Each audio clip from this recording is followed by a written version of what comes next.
Urban wars.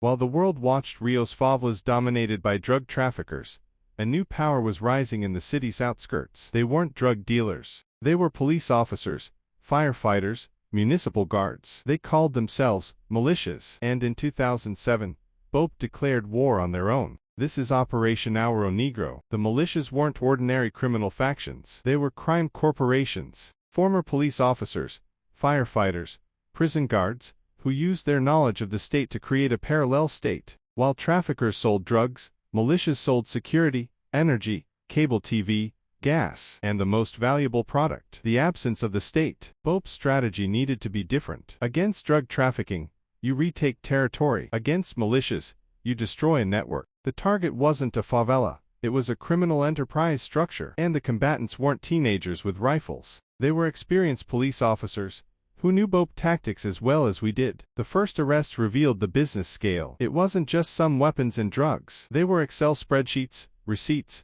protection, contracts. The militias had departments, security, collections, infrastructure. It was organized crime with the face of a legal company. And their defense was brilliant, presenting themselves as vigilantes against drug trafficking. What began as a police operation revealed itself as a state scandal. The militias weren't marginal groups. They were the symptom of a greater disease, the privatization of public security, institutionalized corruption, the transformation of public power into private business. The black gold wasn't oil. It was money extracted from the poorest population under threat of violence. Operation Ouro Negro was a tactical victory and a strategic defeat. It arrested leaders, but didn't destroy the business model. It revealed the problem, but didn't have power to solve its deep causes. BOPE showed it could face the most difficult enemy, the one wearing the same uniform. But a police operation, however efficient, doesn't cure the cancer of institutional corruption. Operation Ouro Negro entered history not for what it destroyed,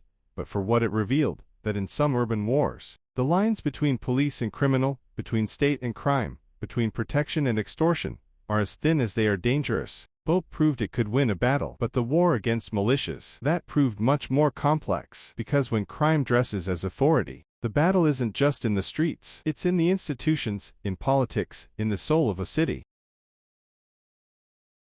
Did you like the story? Subscribe to the channel and give it a like. See you soon.